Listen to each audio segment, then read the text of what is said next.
नमस्कार दोस्तों, news time में आपका बहुत बहुत स्वागत है। आज बात करेंगे पाकिस्तान में चाइना की फौज की। आप कहोगे पाकिस्तान में और चाइना की फौज? बिल्कुल साहब, पाकिस्तान में चाइना की फौज। ये बात मैंने कुछ हफ्ते पहले कही थी कि गवादर पोर्ट और एयरपोर्ट पर और बलूचिस्तान में सी पैक प्रोजेक्ट के ऊपर और वहाँ पर जो हज़ारों चाइनीज़ काम कर रहे हैं थर्मल पावर प्रोजेक्ट्स और सी पैक के प्रोजेक्ट पर, उनकी जान को खतरा पैदा हो गया है। पाकिस्तान की आर्मी और सिक्योरिटी फोर्सेस उनकी रक्षा करने में नाकामयाब हैं और बहुत सारे विद्रोही ग्रुप उन पर हमला करते हैं और चाइनीज लोगों को मार देते हैं।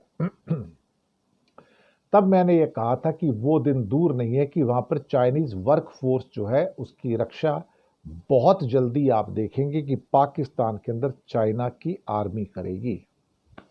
उन्हें पाकिस्तान की आर्मी पे भरोसा नहीं है, तो चाइना अपनी आर्मी भेजेगा अपने लोगों की रक्षा करने के लिए।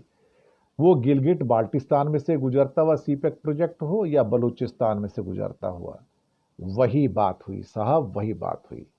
चाइना ने आखिरकार अनाउंस कर दिया और पाकिस्तान ने फाइल पे साइन कर दी है। 3 प्राइवेट सिक्योरिटी कंपनियां, Dewe security frontier service group, China overseas security group और हुआक्सिन जोंगशान सिक्योरिटी सर्विसेज, इनको ये जिम्मेदारी सौंपी गई है सारा सीपेक का प्रोजेक्ट।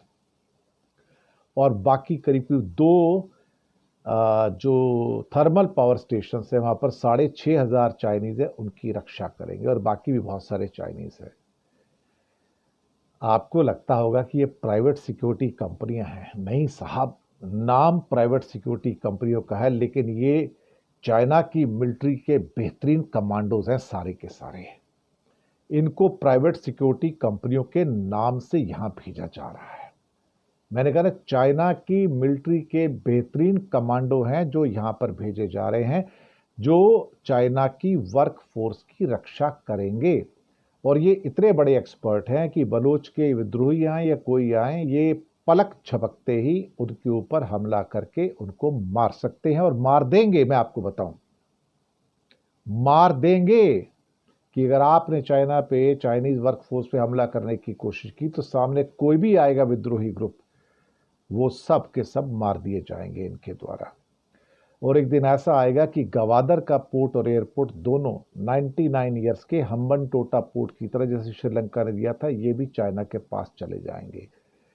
बहुत सारे लोग कहते हैं कि चाइना के लिए बलूचिस्तान में बहुत बड़ी प्रॉब्लम है। उनका सी पैक का जो प्रोजेक्ट है, चाइना पाकिस्तान इकोनॉमिक कॉरिडोर का प्रोजेक्ट, बड़े खतरे में है। तो माफ कीजिएगा, ये लोग जो इतनी बड़ी गलतफहमी है कि बलूचिस्तान आजाद हो जाएगा, कतई नहीं होगा साहब। $60 बिलियन चाइना झोंक कर बैठा है बलूचिस्तान से होते हुए सीपैक प्रोजेक्ट के अंदर। वो पागल थोड़ी है जो बलूचिस्तान को आजाद होने देगा। कहीं ऐसा ना हो जाए कि बलूचिस्तान लेके सारा चाइना उड़ जाए, क्योंकि गवादर पोर्ट और एयरपोर्ट तो दोनों चाइना के कब्जे में अब चले गए समझो। सिक्योरिटी फोर्सेस तो आ गई भैया, बचने के चांस कम हैं। हिंदुस्तान के टीवी चैनल्स बलूचिस्तान की आज़ादी की बड़ी खुशियां मना रहे हैं बहुत सारे, लेकिन वो मूर्ख हैं। वो भूल जाते हैं कि बलूचिस्तान से होकर गुजरने वाला सीपेक का प्रोजेक्ट चाइना का प्रोजेक्ट है। आप चाइना के कुछ लोगों को मार के चाइना को डरा नहीं सकते। उनका मिलिट्री माइट बहुत बड़ा है और अब चाइना की मिलिट्री चाइना पाकिस्तान में एंटर कर गई भैया, कर गई। और वैसे भी गिलगिट बाल्टिस्तान के अंदर जो सीपेक के प्रोजेक्ट का हिस्सा है, उसकी सिक्योरिटी ऑलरेडी चाइना के पास है। वहां पर पाकिस्तानी नाम के साथ उनकी सिक्योरिटी फोर्सेस वैसे ही कमांडो के साथ वहां तैनात हैं। और यही गिलगिट बाल्टिस्तान है जहां पे स्कर्दू और गिलगिट नाम के दो फेमस शहर हैं, जहां से ये होकर गुजरता है सीपेक का project, China Pakistan economic tour. और इंडिया को अगर पीओके चाहिए तो उसको फिर सीपेक का प्रोजेक्ट विनाश करना पड़ेगा।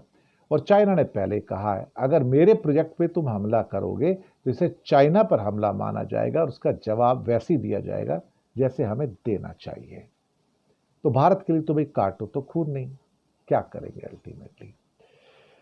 तो साहब, चाइना की एंट्री हो गई पाकिस्तान में आर्मी के साथ। सनसनीखेज खबर है, पर बिल्कुल करेक्ट है और सही है। शुक्रिया।